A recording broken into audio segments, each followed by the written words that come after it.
बच्ची के लिए। मेरे भी दूसरी बार है गुरुजी, दूसरी बार आया हूँ, अगले महीने आया था मैं। आ जाओ भैया, मंच पे आ जाओ।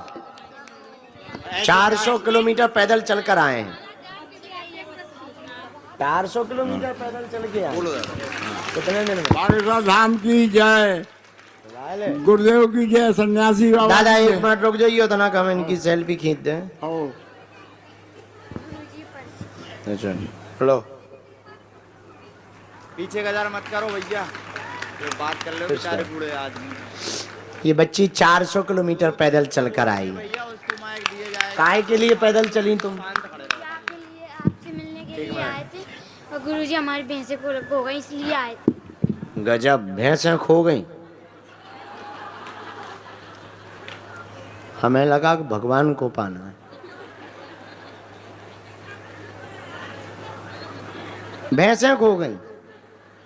बेटा क्या बताएं, भैंसों वाला देवता हमारा भग गया है।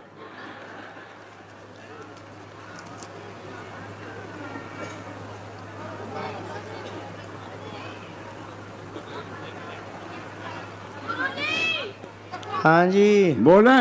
अब बोलो। हाँ क्या खुश? हाँ जी जी। हाँ, अच्छा, हनुमान जी को गुरु बना दो, आप माध्यम बन जाइए।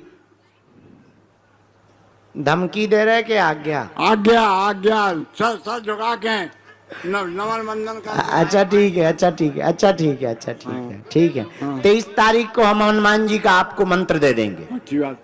कथा के मध्य में। 23 तारीख को गुरु दीक्षा समारोह है, उसी दिन हम आपको मंत्र दे देंगे। चलो धन्यवाद, बैठो।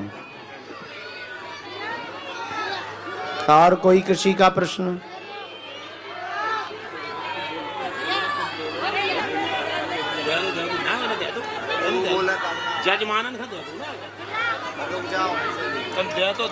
तुम लोग जो रात को चश्मा लगाए हो बेटा, हे चश्मा वाले, तुम ये जो रात को चश्मा लगाए हो, हम तुम्हारे सब अवगुण लगाए रहो, लगाए रहो, लगाओ।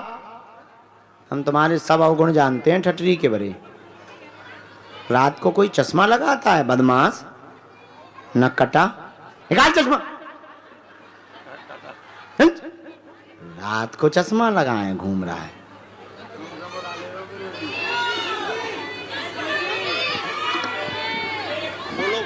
गुरुजी के चरणों में कोटि कोटि प्रणाम। जय हो बहना।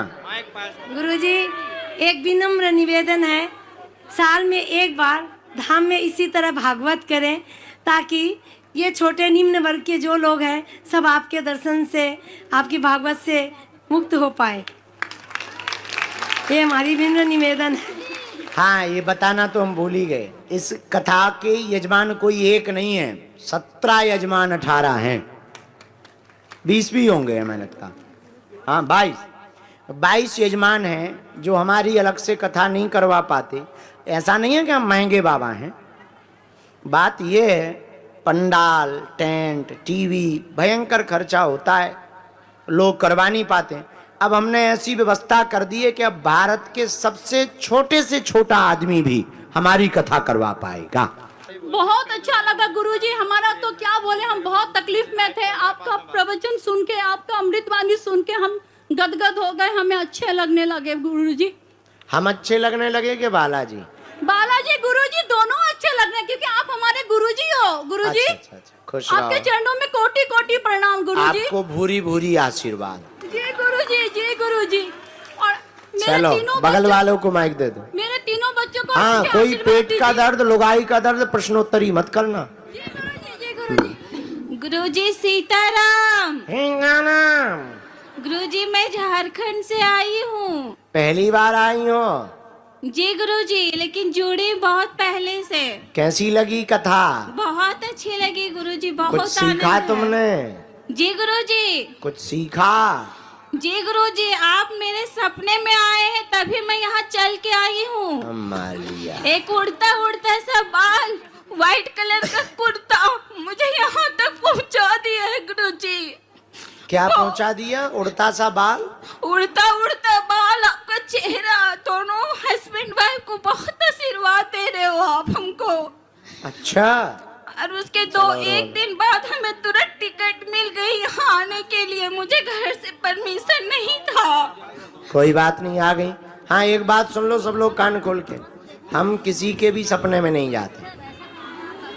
अब पता नहीं कौन जाता है वो जाने। नहीं गुरुजी, आप मेरे सपने में आए हो। अरे तभी हम मैं यहाँ आए आई होंगे, हूँ। हम ये नहीं कह रहे कि नहीं आए होंगे, पर हम नहीं जाते धाम छोड़ के कहीं, हम ये बता रहे हैं। गुरुजी, हमारे आपसे सन्यासी मिलके- बाबा हैं खतरनाक, वो फंसा जाते हैं हमको। आप हमें आशीर्वाद दीजिए गुरुजी कि खुश जिस रहो। और पेशी घर करती हो धाम की? आज पहली बार आई हूँ गुरुजी। पहली बार आई, अब पेशी शुरू कर दो 2 महीने में एक बार। जी गुरुजी, मैं पर्चा करूँगी। बने या ना बने, तुम पर्चा के चक्कर में मत पड़ना, ऐसे ही जैसे हो जाएगी। जी गुरुजी, आप हमें आशीर्वाद दीजिए कि मैं पेशी करना प्रारंभ करूं और हाँ, घर शुरू हो परिवार जाए। हमेशा सुखी रहे। सुखी हो जा। ले लो माइक भैया, जय श्री- पूरा परिवार तुम्हारा खुश रहे। ये जो पीली टी शर्ट वाला है इसको दो।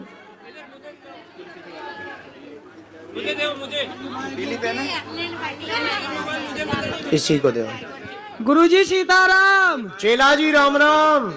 वैसे ही हमारा ब्रेन हो जाएगा, हम वैसे ही कर पाएंगे।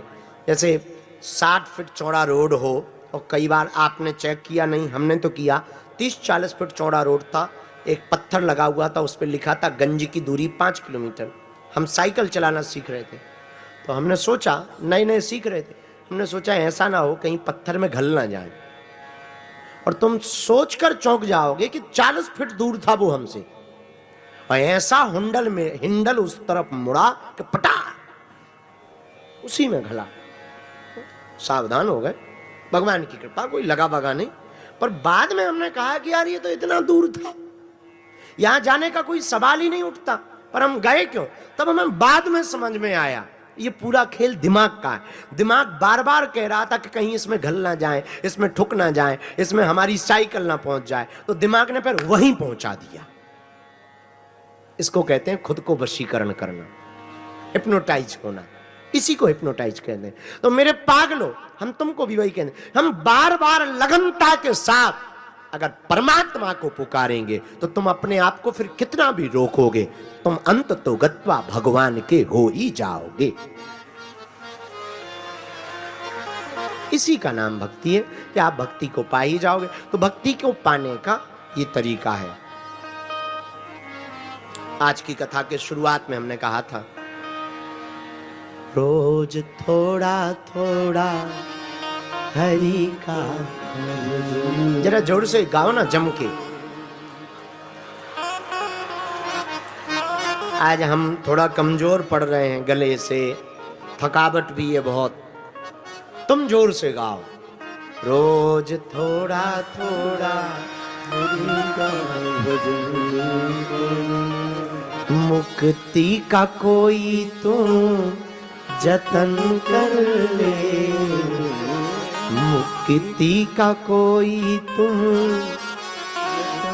कर ले। क्या करें महाराज की मुक्ति मिले?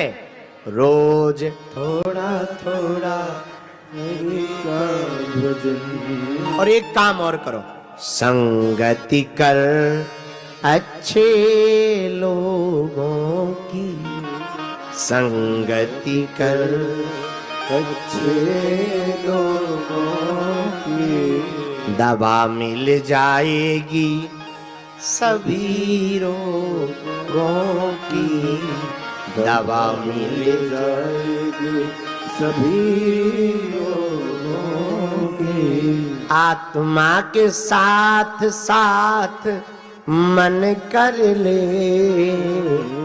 आत्मा के साथ साथ मन कर ले। रोज थोड़ा थोड़ा हरि का भजन कर ले, रोज थोड़ा थोड़ा हरि का भजन कर ले। मुक्ति का कोई तो जतन कर ले, मुक्ति का कोई तो जतन कर ले। रोज थोड़ा थोड़ा हरि का भजन। अच्छा, थोड़ा थोड़ा कहा है? कई बार हमारी कथा लोग सुनकर के 9 दिन का व्रत अखंड कर लेते हैं। 1-2 दिन तो बढ़िया रहते हैं, कभी एकादशी रहे नहीं, 9 दिन का सीधा अखंड व्रत किया तो 30वें दिन पता लगा अस्पताल में ग्लूकोज का बोतल चढ़वा रहे। हाँ हाँ, यही हाल है।